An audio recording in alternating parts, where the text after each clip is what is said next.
Hello, Floss family. We are back again with another interview with the experts, and this time I'm sitting down with Brooks Kenny, who's the Executive Director for Women Against Alzheimer's, a member of our community, and a mom. And Brooks, thank you for finding the time to sit down with us today. Thanks so much for having me. I love the Flawless Foundation and the work that you all are doing on behalf of families everywhere. So thanks for having me. Definitely, definitely. So, I'll just dive into it. And, with everything going on with COVID-19, you immediately went into action for older adults with when the social distancing orders started happening. So, can you just, tell us about what you were doing at that time? Sure. Gosh, it feels like so long ago. I guess it was 3 weeks ago now. But, the first thing I did was reach out to my parents. My father lives in Brooklyn, my mother's in North Carolina.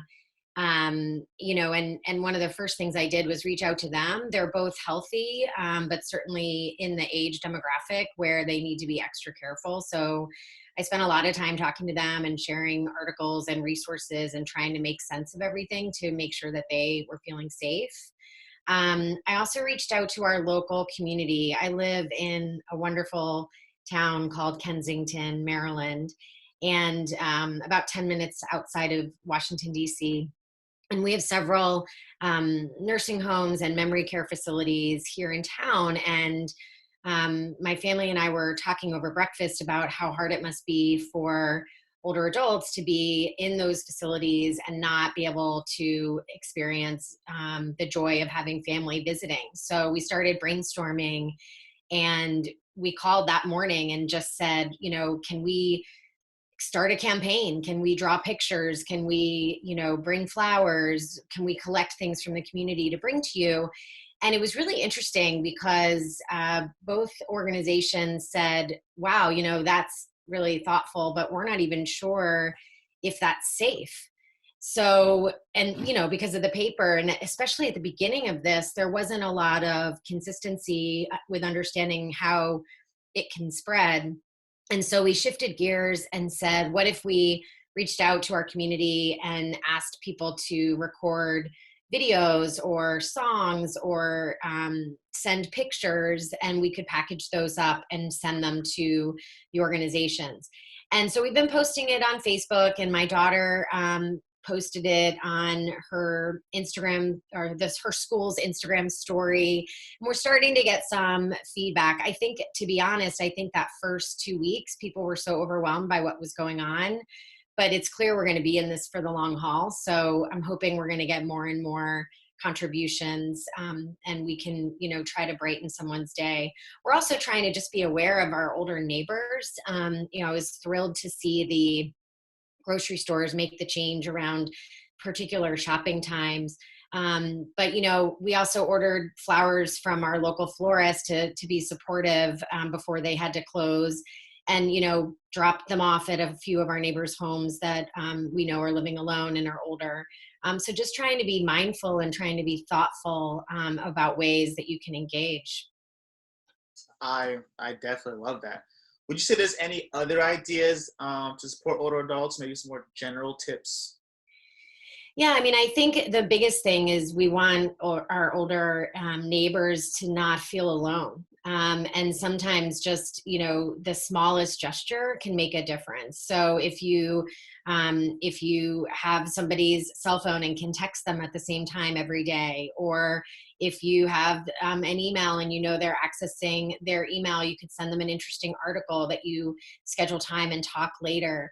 I definitely think consistency makes a difference, right? We know this with our kids.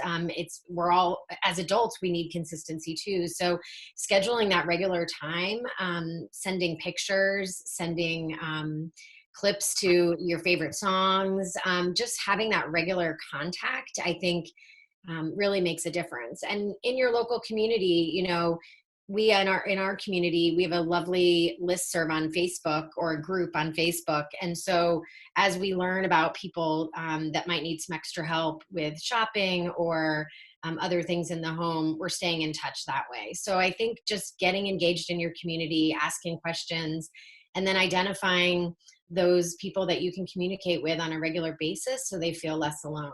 As part of Women Against Alzheimer's, we are particularly worried about people that are living with cognitive decline, and are isolated, because that's it's a big issue. And so the more we can create routine and set up opportunities to connect with one another, because we're going to be in this for a while. So I think it's important to get those routines set up now. Awesome. And I already get the sense that you're nailing the creativity piece of this. And we've mentioned your mom, so I want to talk about something that we've been seeing on social media. And just tell us all about this family activity jar ideas, and also any other tips that you have for working families who are managing, having kids at home and doing online school. Yeah, well, I mean, the family jar. So I've always been a list person. I've always been somebody that writes down everything that I'm going to do the next day. So I created this family jar. I have teenagers. I have a 13 and 15-year-old, and so it's a little. I can't dictate their day in the same way that maybe you can a little more easily when they're younger.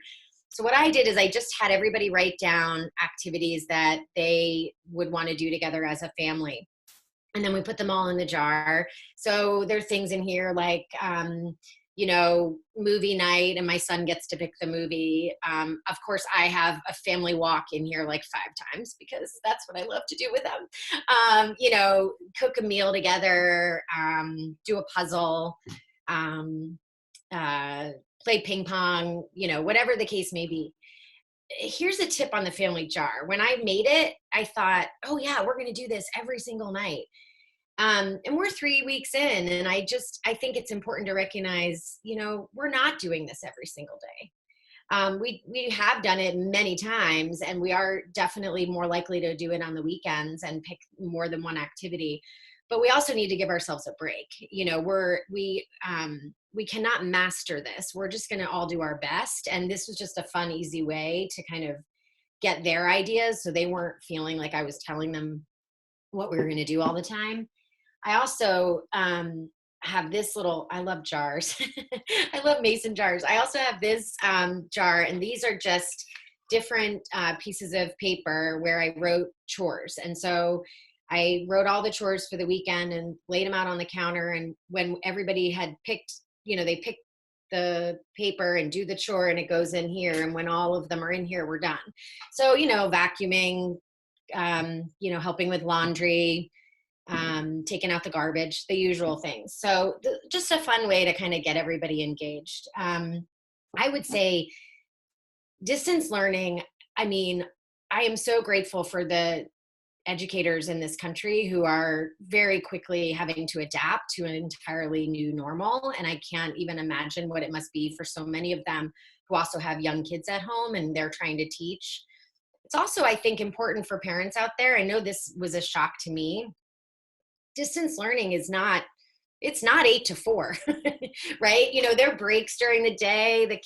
Their kids have a lot more freedom. Some kids do really well with that. Other kids, not as much, right? Some kids really need the structure. And so if you're at home and everyone's at home and we're working and our kids are in school, you've got to create some space for you to be connecting with them. Even for me, with my kids are older, but it's not like I go to my computer for work in the morning and then I don't see them until 5, so I think we need to give ourselves a little break. In our organization, we're starting to have meetings be shorter, like 30 minutes or 45 minutes. So we have breaks in between so we can check in with our kids, take a break for a little bit. I think it's really important to remember that. I know for my children, we do not go to bed at night without them writing out their schedule for the next day. And we are building in family time. So we often will meet in the kitchen for lunch, or we'll go for a walk at lunchtime, because I think it just helps giving them structure. It's important, as you all know, and teach us, for everybody's mental health and well-being. And that is a great way to transition to our final question. So you mentioned breaks, you mentioned taking walks and family time. So Brooks, what are you doing personally for your self-care? Yeah, well, I have not traditionally been great at self-care. I'm just gonna like, if any of my friends are watching this, I just want to be really transparent. But I will tell you a couple things that I'm doing now that I wasn't doing, I think, before. I am trying to meditate. And I'm not getting intimidated by the people I see on social media who are meditating every day, sometimes twice a day. But I am trying to do that. I think I've meditated 3 days this week, which for me is a big win, and so I'm trying to celebrate that. Definitely moving my body. I'm exercising.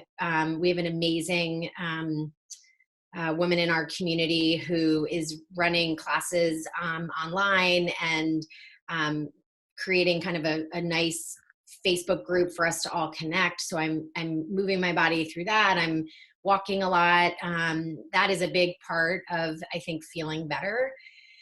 I'm also resting more. I used to get up at 5 or 5:30 to start my day before my kids woke up and get ready for the day. And I'm actually giving myself permission to sleep a lot more, which I think or sleep in, which is a lovely thing and something, I'm not commuting. And so it is something that I can do, and I feel better because of it. I would say the other is I'm being a little more kind to myself. I had all these visions. I was laughing with my husband last night. I had all these visions of us doing all these puzzles. And guess what I discovered? I don't really like puzzles, and my kids don't either. I mean, I literally have a stack here, and I'm dropping them off at a neighbor's house because she was asking on Facebook if there were any more puzzles because she can't find any more. So, you know what? We tried it. It didn't work. So we move on. Not a big deal. I'm not going to beat myself up over it. So I think we have to all be kind to ourselves, take some deep breaths, and really just try to practice as much self-care and do the self-care that works for you, right? I mean, I have a friend who, she takes a hot bath every single night just because that calms her down. So we just have to do what works. I also think it's important to connect. We over and over again, kind of been running through our lives, and now we can't connect physically, but we can definitely connect through conversation. There's so many wonderful ways to do that through things like Zoom. I'm using Marco Polo, which is an app that you can record your video and send it back and forth to friends. I'm connecting with at least 3 or 4 friends a day. And I just think that makes a big difference as well for, reducing that feeling of being isolated. Even when you're with your family, you still need your friends. So I've been trying to connect with them as well. Definitely. Well, Brooks, thank you for connecting with us today. I really enjoyed this interview. There's a lot of great tips here. For our Flawless family, if you want more from Brooks, you can find her and her organizations on Twitter and Instagram. And of course, we will have that for you below. And again, thank you so much, Brooks, for finding the time to talk with us. Thank you for having me. Be well. And I love your stories. I'll keep following them. Thanks for all you're doing. Oh, thank you so much. Have a Take great day. care. You too.